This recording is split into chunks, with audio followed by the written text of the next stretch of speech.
to be a little smarter than everybody, if you're trying to be a better salesperson than everybody, if you're trying to be better prepared than everybody, you've got your best chance. Because if you don't do it and somebody else does, I have the same work like someone's trying to take it all away from you. I actually work like someone's spending 24 hours, working 24 hours to take it all away from you. And that's kind of the way I look at it. What would you say is the number one reason why people fail? Lack of brains, lack of effort. Lack of brains, lack of effort. Yeah, they don't do the work. They don't learn, when you walk in the room, when you start a business and you start to talk about somebody, you're never in a vacuum with no competition, unless you're just extremely lucky. And if there's going to be competition, that means somebody else knows your business as well as you do when you get started. And if you walk into a competitive environment and they still know more about the business than you do and more about your customers, you're going to lose. But most people don't consider that. They don't do the work. They don't learn more about their industry. They don't know even about their business. And so you've got to put in the effort to know more about your industry than anybody else. And that's the brains part, and that's the effort part as well. Because look, if you're competing with me, you better know what you're doing, otherwise I'm going to kick your ass. And you're not going to outwork me. And so, the combination is usually what kills businesses early on more than anything. You could, within a 5-10 minute interview, say, this dude's not going to make it as an entrepreneur. Yeah, I can typically tell, right? I can tell, by their passion. I can tell by their focus. I can tell by the preparation. There's a whole realm of things in any business. Here's the business you're in, and here's 1,000 things that influence whether or not you're going to be successful. Through my experience in businesses, I can put myself in his position and say, okay, here are 900 of the 1,000 things he has to be aware of, and then go through and ask. And by how many of those are her issues they've been able to address already, that kind of gives me a sense of how hard they're willing to work.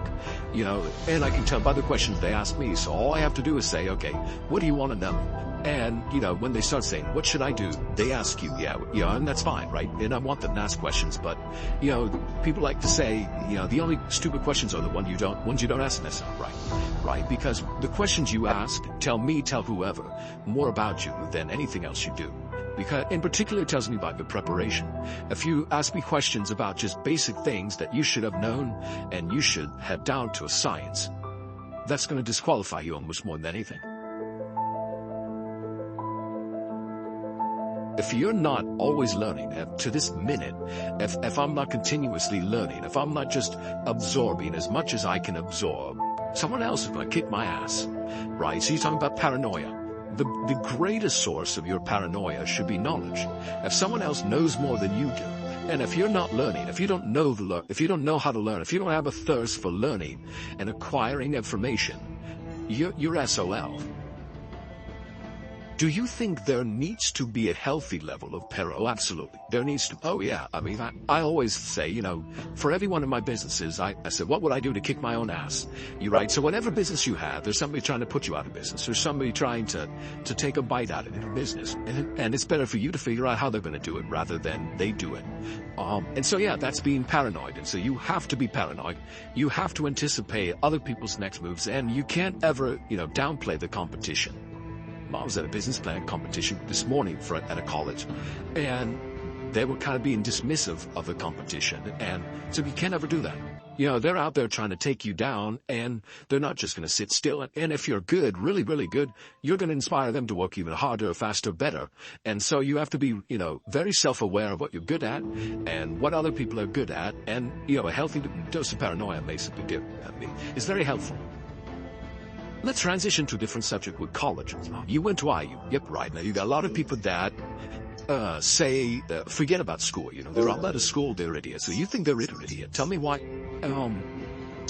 If you're going to have and run a business, if you don't understand accounting, you're already behind the 8 ball. Can't you hire a guy that knows that? But then they still have to communicate to you. Your accountant might tell you you're profitable, but your cash is going down. Not understanding a breakdown. And when you don't, do you think you need college to learn that? Yeah, I think you do, right? Because it may not, for some people, look, if you're so self-motivated that you can take an online course in accounting and teach yourself everything, you're way ahead of the game anyways. But most people aren't. I don't care if you go to a community college and take accounting and spend $99 for the class. Just, spending the money forces you to be more obligated to do it. But accounting, finance, lesser extent marketing, sales at the school office, these are all that's the language of business. And so while it's possible to teach yourself these things, and while it's possible to hire them, when you're starting your own company, you don't want to have to spend money hiring an accountant. Well, let me tell you about, if you've gone through all these classes, if I don't have to hire a lawyer to incorporate, right, you can probably figure it out yourself. And so your cost of opening up a business drops. But even more important than all that, that's the blocking and tackling. That's the language of business. The thing I learned at Indiana that was more important than anything else, I learned how to learn. And learning became far more important to me, because the one certainty in business is that it's always going to be changing. How does one entrepreneur increase the speed and areas that they can increase? There are certain things you can, because speed of growing your business. All right. So how fast can I grow? Yeah, I mean, it just depends. You've got to know your own skill set, right? And you've got to know how that fits within your company's life cycle. Some companies are slow grind. And you just have to understand that. And you've just got to bide your time until it starts to click, and then grow with it quickly. If you're trying to release a product that needs to be ubiquitous, you've got to go as fast as you can and then release a product. Yeah, a lot. Yeah, and there's a lot of people who say, perfection is the enemy of profitability, right? And that doesn't mean you have to wait till it's a perfect product. It really just depends on what the product is. That a barber shop, right? Is it an app? Is it a service? Is it a product?